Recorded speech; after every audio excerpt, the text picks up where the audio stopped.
Hey, what's up, everybody? VC here. About anything and everything. Let's talk about it. It's alright.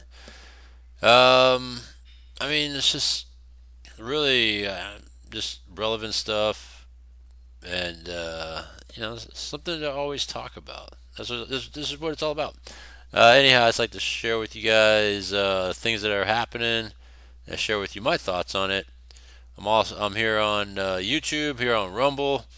I double post. That way you can catch me in different places, whatever is more convenient for you, I guess you could say. So with that, without further ado, let's get to it. All right. All right. So everybody knows about the DC crash that happened. It's a collision between a Blackhawk helicopter and an airline with passengers on board. And it happened a few days ago, and so just trying to just kind of sift through this sort of mess that occurred. Like, why did it happen? How did it happen? I didn't want to talk about it right away. I just wanted to, I was interested in talking about it, but I didn't want to talk about it right away because I wanted to just kind of see without saying, seeing the same thing over and over and over again. Like, oh, these two collided. I wanted to know more, and as more information came, then I could say, okay, now I know what's going on. Because a lot of it is speculation, but now you get to see what really happened. And I think the best way to go about it is to visually see what happened. That way you can kind of see why it happened. All right, and from the looks of it, it looks like it's a lot of issues. All right, so uh, I mean, you look at the airplanes. All right, so airplane has nothing to do with what happened. All right, they didn't expect anything to run into them, and then next thing you know, they're downed by a chopper that ran into them. All right, so it has nothing to do with the airplane, and it has everything to do with either flight control tower or the Blackhawk helicopter. All right, so it could be both people at fault: the flight control, air traffic control, and the chopper pilots. All right, and when you look at what happened, it seems to be miscommunication. All right, between the chopper and the Black Hawk helicopter and air traffic control. All right, so but then with air traffic control, the biggest problem you have with them is that, well, they're just understaffed. And that's part of the bigger issue of what's really happened here, and kind of a travesty. All right, and so let's look into that. And also, I think the best way to go about it is to visually see what happened. So I saw this footage yesterday. I thought it was probably the best way to kind of tell the story about what happened. Work today is broken. And so I'm going to We're all use working in too many disconnected apps, and it's killing AI people. Telly. All right, For the first and it's a very good dramatization of what happened. And this guy said he took 16 hours to put this together based on all the information put together. And I thought, you know what, that's pretty interesting that he was able to come up with this just based on all the information given, and to kind of just give you a visual of what happened. All right, so let's take a look. American Airlines plane and a Black Hawk helicopter end up in a tragic crash while the plane was attempting to land on runway 33. In the videos ahead, we'll take a closer look at the final hours leading up to the crash. The confusion between the PAT 25... So this is in the DC area, and AI Telly explains everything, like origination, flight path, and then the collision that occurred. And with the telling of what happened and the visual of what happened, it's pretty interesting. VIP military helicopter and the air traffic controller and how the rescue operation is being carried out. More details all in the video ahead. The plane had departed from Wichita Dwight D. Eisenhower National Airport in Kansas earlier that evening. A PSA Airlines aircraft, operated under American Airlines and identified as Flight AA5342, collided midair with a military Blackhawk helicopter at approximately 9 p.m. on Wednesday, January 29, 2025. The tragic incident occurred as the plane was making its final approach toward Reagan Washington National Airport in Arlington, Virginia.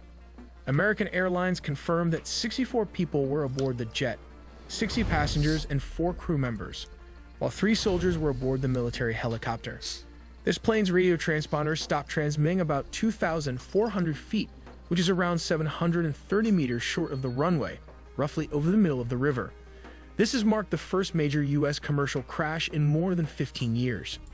They're talking about since 9/11, you know, when the planes crashed into the towers and the Pentagon and all that. Interesting in detail about that is, again, has nothing to do with what the airplane was doing. It was just going procedurally and in its proper airspace. So this is going to be telling of what he explains coming up next. All right. From an aerial perspective, it is evident that Flight AA5342 was approaching the airport from the south, descending over the scenic Potomac River. This area is known for its proximity to several iconic landmarks, such as the Pentagon, located nearby in Pentagon City. To the north, one can spot the striking dome of the United States Capitol building, a symbol of American democracy.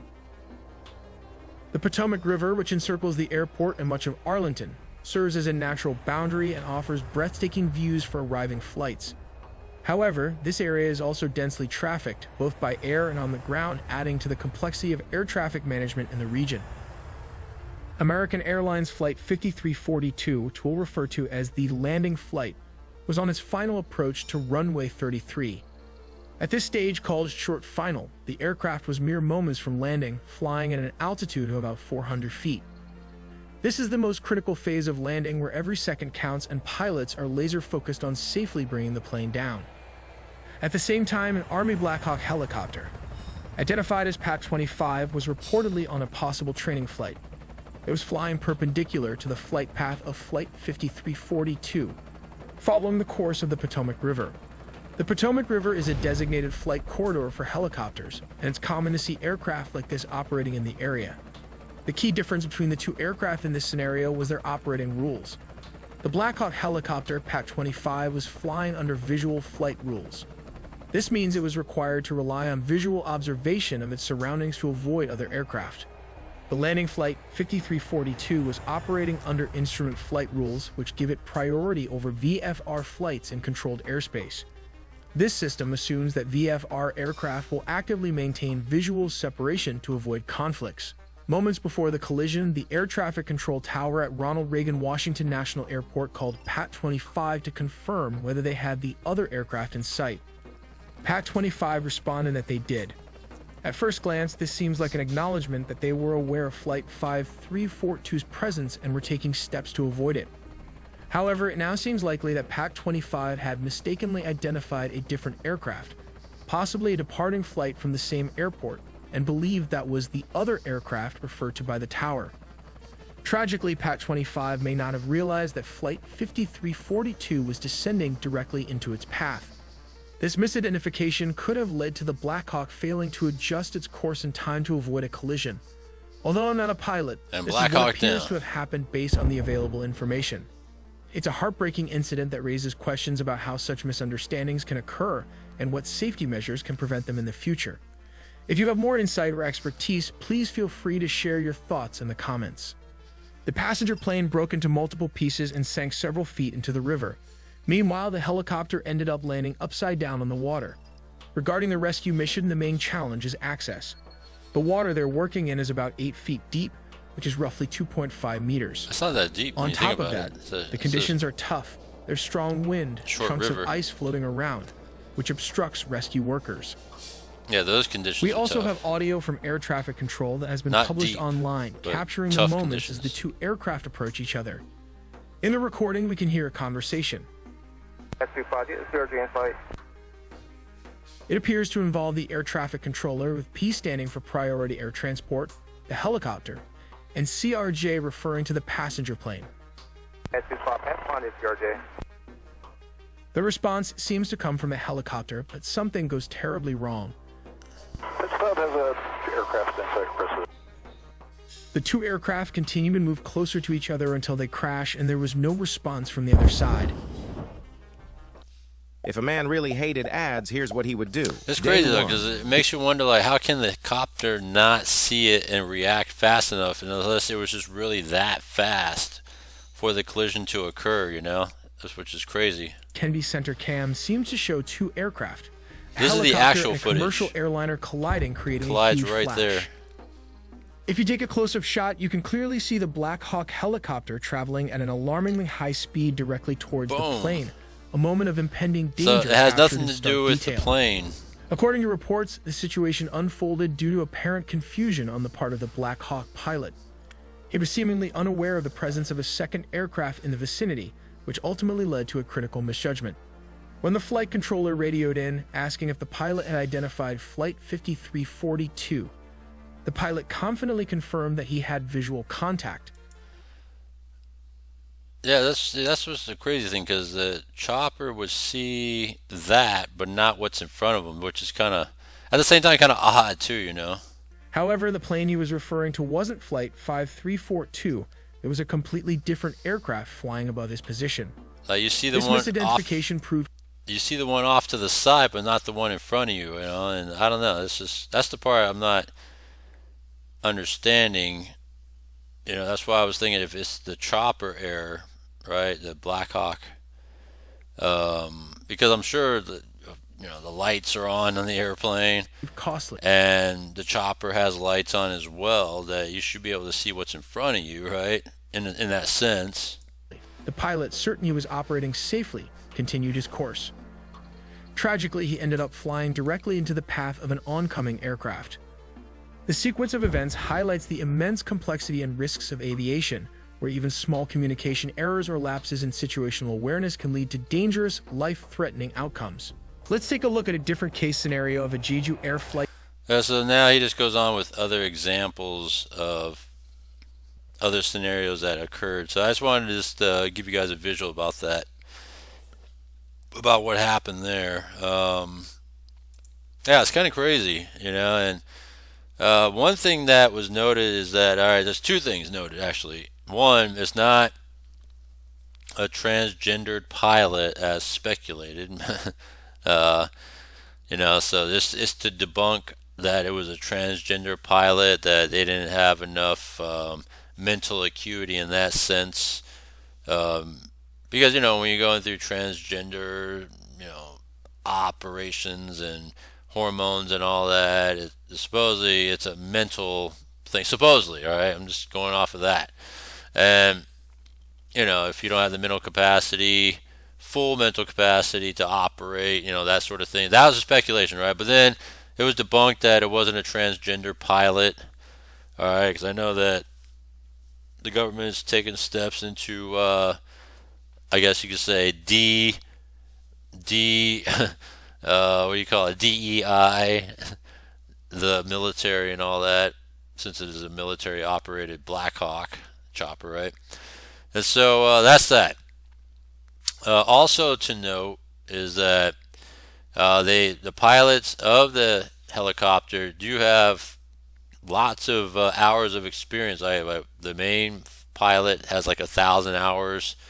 The second pilot has like 500 hours. So there's no question that they have lots of hours to fly the helicopter, so they know how to fly it. But it's just, to me, the judgment still of not seeing what's in front of you, but seeing it off to the side of you. I mean, I don't know. I haven't flown a helicopter, so I couldn't tell you if that's, you know, really, you know, the case. But I don't know. I'm just assuming that how can you not see what's in front of you? You know. Let me see something here real quick. See what the comments say here. Let's see. I'm a retired military helicopter pilot. I found it stunning that a Blackhawk pilot and co-pilot did not see the navigation lights or request that the ATC confirm the jet's altitude and directional flight path. Yeah, I mean, that's what I mean. Like, I don't know. It's like, to me, it's questioning how can you not see what's in front of you? Possibly the lights blended with the ground. I agree. Those aircraft landing lights were bright. Yeah, they got to be bright because you got to see the ground. So how can you not see the lights? I don't believe the Black Hawk pilot made an error. Something is being hidden from us. No way a Black Hawk pilot makes a beginner mistake like such. Well, I think that it was the chopper error.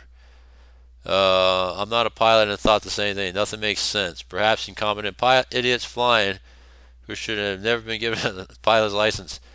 Air traffic control dropped the ball too. Yeah, so that's the big thing too. Is one, I believe it was the Black Hawk. Just I don't know how you cannot see what's in front of you, unless there's some sort of something that obstructs your vision, or I don't know, maybe he dropped something on the floor and didn't pay attention after he saw the airplane off to the side. He said, "Oh, he dropped something to the floor," and bent over to grab it. And next thing you know, he looks forward and is like, "Oh shit!" and couldn't react fast enough, and boom, right? I don't know. It's kind of crazy what happened there. I'm an Army veteran. My job, I don't understand how this flight path crossing situation was allowed to be so common. No way a flight path for military helicopters should be allowed to cross a landing flight path. Yeah, that's kind of weird though, that the area that's highly trafficked like that can still crisscross paths and not hit each other. You know what I'm saying? There should be a separate corridor for all aircraft and approach. All right, so whatever, right? Now, what's also talked about is how it's understaffed at the air traffic control tower, that they're severely understaffed there at this particular location at the Reagan International Airport, and severely understaffed across the board, through FAA when it comes to air traffic control. What I learned is that they're severely understaffed because of DEI, right? Rather than just hire people that are educated, skilled, have merit to be able to do the job, DEI got in the way of that, because now instead of hiring people that's able to do the job, you're trying to go out of your way to look for people that are of different gender, different race, or whatever. And because you paved the way for that, rather than people that are competent, that are able to do the job, that are, the skills and everything about it, the mental acuity, everything, that possibly might be white or whatever, right? Maybe it's a man and not a woman. It doesn't matter. They went out of their way to specifically go DEI, looking for different races, looking for different genders. And rather than that, and that's why there's a shortage, because there's not very many people that can step up to do the job of this sort of thing. I mean, you really got to dedicate time, right? Time. You got to have great mental acuity, because you are in complete control of lives in the skies, right? Think about that. And being that even that night of this collision that happened, they were understaffed, because they said that technically the air traffic control person shouldn't have been controlling the chopper flight and the airline flight that was coming in. There should have been separate traffic controllers to guide each flight there that was happening. So him being able to control both flight occurrences is a severe error from air traffic control / FAA, and that's really their fault, not the air traffic controller himself, because he's doing the best he can. Imagine the stress, right? But FAA themselves, because they're understaffed. That's the problem, right? With what was saying, oh, it's DEI, DEI.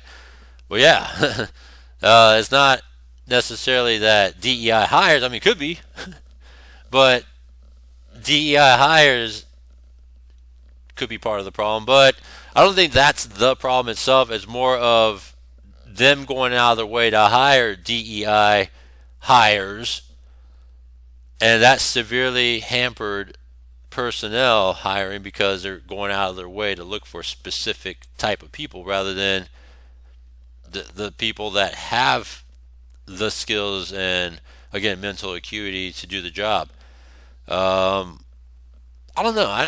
It's stupid. This whole DEI shit is stupid. All right, and people like, this whole law enforcement thing with, the 30 on 30. They want 30% of law enforcement to have 30% of what do you call that? Of women by 2030 in law enforcement. Is like, well, don't lower standards to do the job because they're females, right? And that's, again, that's a DEI sort of thing. But they lower standards all the time, so that way certain people that technically shouldn't qualify to do the job get hired to do the job, and then they fail, right? And it happens all the time in DEI. They lower the standards, and I think that's what's happening with DEI hires in general, and it's happened in the FAA when it comes to flight traffic controllers. All right, because the ones that they do actually hire, they had to kind of lower the standards just so they could bring them on because they're, a different skin color or a different gender. All right, so, well, I mean, in the end, Trump's going to clean all this up anyways because, he's getting rid of DEI across the board. And, it's funny how years ago how DEI was kind of like, oh, it's an untapped market and blah, blah, blah. And the Biden administration, really let this thing get out of control with this whole DEI bullshit. And you start to see the just complete bullshit, corruption, underskilled,